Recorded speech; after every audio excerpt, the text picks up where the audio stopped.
Hey all, and welcome back to the podcast that no one asked for and our uncredited opinion about Malta Eurovision Song Contest current semi-finalists. How it's gonna happen, we're gonna be watching semi-final night 3, and at the end of it we're gonna give our predictions who's gonna make it through to the final with their songs basically. Let's kick it off with Jessica Mikallef, Tana Tnejn. Let's have it. So Jessica was, I think, it's the first and most probably, I think, the only Maltese written song in tonight's episode.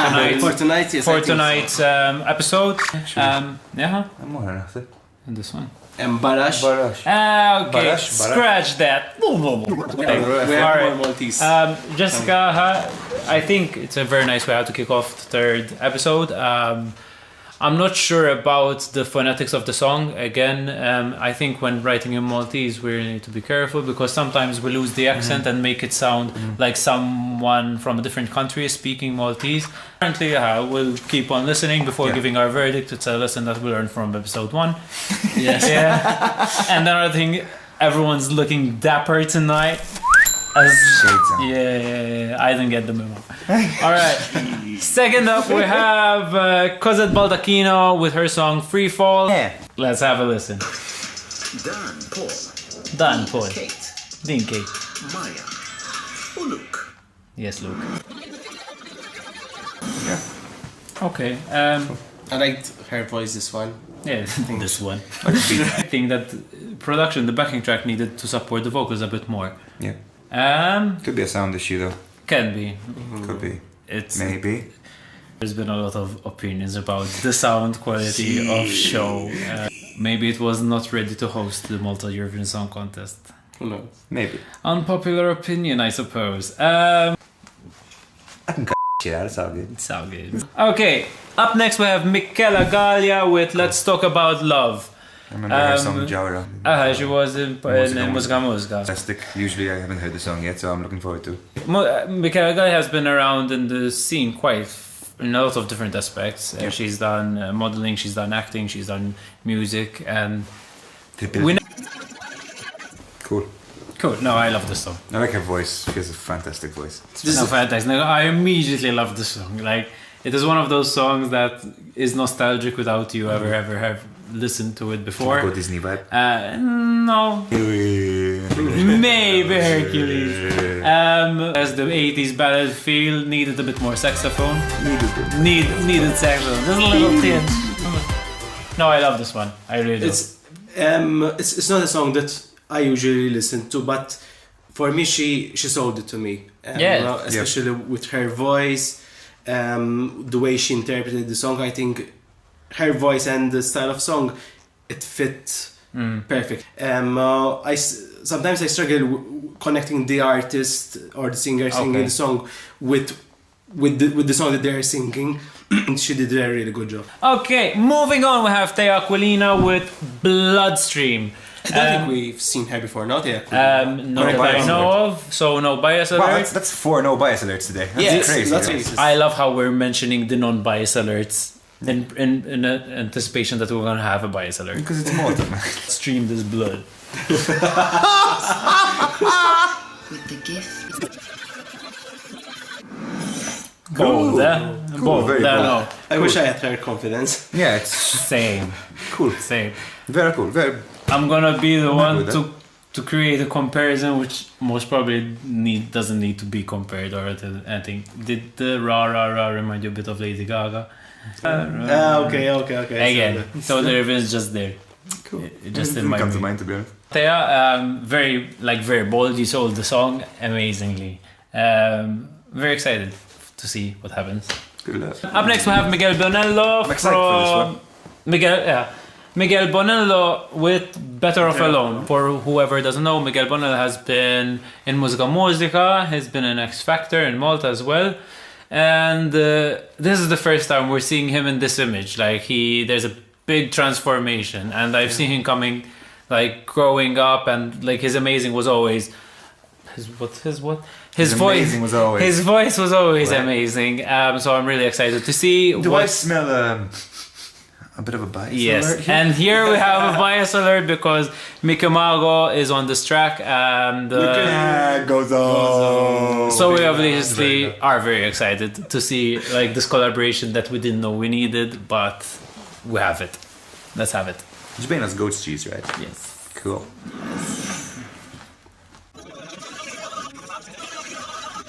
All right. So we had a bit of a consensus problem in the song. We love the song definitely. To be fair, from the night that I heard the actual saw it on the night, I kept on going. Da-da. It's very like it's an earworm. It stays. I have a bit of a like. I think it's just a songwriting approach would have been different. Maybe I would have maybe chosen a different key or a different a different range at the start of the song. Goes somewhere else, then he goes another ladder up, which I'm not sure it was needed. The last part. The last ladder up, I wasn't very happy with, to be honest. As in, I mean, it's also just the song again, with it's an so much approach. control. It's even about the execution in a way. I think from my end, I think that the execution at the end wasn't perfect, and certain notes I think need perfection. Okay. If you're going to try to go for that, I don't. And again, I don't know him as an artist, but from what I'm seeing, I don't see him that kind of artist that needs those high notes. You know, he can do without them because he's. I mean, the voice is amazing, literally. Like, the voice is amazing. I think the problem with this kind of contest is that we try to fit in those 3 minutes our skill set as if... Have it up. I don't want to compare it to a dog show, though. Yeah, but you know, it's not like an expose. Your whole portfolio in 3 minutes. There you go. Just sounded slightly academic in the sense that I can go up this note, let me show you. But I love the song. It's such a shame because the production is really, really good of the song. And so the production in itself is already helping. You could hear the melody. You can hear that bias alert. No, even if it wasn't Mickey. Okay, cool. Goes up. But I think the production itself is already showing something interesting. You know, not only the melody. Next up, we had Moira Stafracha with Feather Flight. I was quite surprised by this. Yeah, by the fact that she participated last year, being a mentor and taking part again. I was quite impressed. Kudos to her. Kudos. I'm not sure if we can fit a bias alert. No, for me. And she represented Malta already. Yeah. In the 90s, no, I think. Yeah. I don't remember the date. No, I don't remember this name. Wow. Impressed alert. So, alright, let's have a listen. Not what we expected. No, not at all. I love the outfit. We usually see her with the guitar, you know, very inspired probably with the music she grew up with. New wave, you know, from Romantics. I think that early 80s vibe. I think 90s. Like 90s? I don't know, I listening to kind of, I don't know, Tiesto. I don't know why I went there, but it gave me a bit of that vibe, kind of dance track. For me, it's an interesting track. I don't know if it will make it, you know, to the top, but I'm stuck on the fence on this one, as in personally it's not my favorite song, but at the same time I understand the song and I like the song as well, so I'm not sure where my opinion lies about it. So I don't know, it's not something I would write, definitely. It's not something that I expected Moira to have. The big take home is like it's so great to see her back in Tazine. Yeah, for sure. Next up we have Dan with I like Dan. Bias alert. Barash. Slight bias alert. Obviously, we've got to know Dan last year. He had a bike, man. We had to remove our bikes and I had to get the car. Technically, we should give him the bias alert just for that. Yeah. So obviously, Dan, we had an amazing time with you last year. So that's why you have the bias alert treatment. Yes, and again, this is going to be a Maltese written song as well. Looking forward to it. Very Mediterranean, very summery track, you know. Reminds me of our friends in Gozo. The Travelers, no, for sure. That's the trumpets. For me, it's a song about the hook. So if I listen to it again, I think the first thing that is the so sure. Very light positive song. So far, I think the songs that we've heard so far are all a bit dramatic, dark drama. Except let's talk about. But still, there's that 80s sound, you know. Is that a favorite of the night? Depth for me, yes. So we have Stefan, again, another bias alert. Stefan with Numb. We got to know Stefan last year as well, and I've worked with him before as well, so bias alert. There are cool parts in the sense. Okay, I did and managed to hear these parts. The tagline, "My therapist says I'm fine, but I feel numb," is very cool. Yeah, it's very cool. Oh yeah. Yeah, I do agree with that. I think up until 2 minutes, the whole song is kind of more or less given. It's very well thought of. So when they wrote this song, sort of they knew, okay, this is going to be the catchy part. This is going to be the and sometimes when you take that approach, you take off the authenticity of the songwriting aspect. So that's for me the drawback of the song. I like it. It's quite catchy. You can hear various parts that they try to make sort of like, okay, this is the iconic part. This is the part where people are going to dance. This is the part where they're going to sing. Sometimes, but you take the authenticity out of it of a song. You treat a song sort of like, okay, let me do this. Having said that, I still like it though. Stefan is always prepared. You have to give it to him. Performance-wise, he's always prepared. But sometimes it feels a bit vocally awkward, I have to admit. Some parts of the song could have been better written for his, as in for his capabilities, let's say that. As in, there are some of his skills which were utilized really well in this song, but then others which it wasn't like it was written for him. He's well prepared. Yeah. We've seen him grow, and this was Mickey and Matt, right? This was Mickey Mouse and Matthew James. So another bias alert right over there. More bias points. I like that thing as well. Actually, I forgot to comment about that. I really like that. That's something that's... And that would work in the Eurovision. Last but not least for the night, for the third episode of the third semi-final, we have another bias alert, which is Karen Duff with Breaking Bad. Like the series? Like the series. So we're going to see Crystal Meth?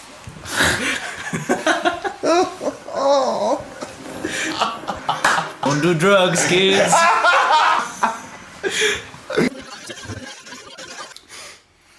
Apparti il-fat li hemm il-pamphlet tfakkarni fil-Moldova u mhux aħna tipo mhux aħna. Dik ħanżomma. Karen, I know that she always moved away from the acoustic vibe that she started off with, and she wanted to create a bit more of like a bad beat. Definitely not what I expected from Karen, hands down. It has a lot of WTF moments as well. It has a bit, which at the same time like keeps you on your toes. It's very unpredictable. Mela I don't like. Again, Mela mixek Mela. Taf kif jinek nafa Mela. Phonetically taken somewhere else li. Hey, this is my issue with I have with some of these songs. Għalek tinstema forced, max qed titfalak, sorry, is that part, because you're putting an accent which isn't the accent. It's like when we speak English. I would have chosen that. I would have chosen that part to be the bridge. Fair. And it comes once. Last part where it kind of has a pan flute over the like the doom doom doom doom doom. At that point, I felt that it needed to be in all choruses. It gives you an immediate hook. But I think they chose the wrong part, the wrong repetitive part. For me, the repetitive part is Mela. This was the only thing that was constantly being played, sort of like the same Mela. The rest it was always different. So for me, as you said earlier, I would have put that part as a bridge, sort of like the breakdown after the second chorus, and I use something else. But again, it's a song that you have to listen to it over and over again to familiarize yourself with it. Seeing it into the final, I would definitely imagine this song to be very visual. As in, I really like also something about her is whenever I hear a song that she has, you know it's her. Her voice just cuts out. And her image as well. Exactly, and that's something I really like her for, because she does that well, even with and I love the long ponytail. That's really cool. Jean will give his 4 predictions, and Shonavai, I will say same if we agree, which usually is the case, but let's see. Today we might have a bit of a... It's quite... These are the songs that I think people will vote. First, starting off with Michela Gallia, Let's Talk About Love. Let's talk about love. And Bonello, Better Off Alone. Okay. Stefan Nam. Okay. And Karen Duff, Breaking Bad. Those are my 4. I'm very close. I'm not gonna say same. My predictions will be Michela Gallia, Karen Duff, Dan, Ashkal Balzan Warach. And torn between Miguel and Stefan, because I feel that they are both giving off a similar vibe. Yes. Miguel, because I think people haven't seen him in this kind of new transformation, and he will get the votes of like a newcomer, like Miguel, Dan, and Karen. And Karen, unfortunately, has the same vibe as Thea, who would have been my next pick. Yeah, same. So yes, such a shame about it. Yeah, because Karen and Thea are placed in the same semi-final with the same bad B kind of feel. We both agree, but John is the odd one out. So thank you guys for watching. This was our third episode for the podcast no one asked for, and for the uncredited opinion from the. Thank you, Dav.Jr. Yeah. Yeah. So this was our third episode again for the opinion piece no one asked for, and for the uncredited rundown of the Malta Eurovision Song Contest semi-finalists who will make it to the final. And these were our 4 predictions. Jean is a different opinion than ours. Stay tuned for episode 4. Will probably be posted on the same day as episode 3. So even though you didn't ask for it.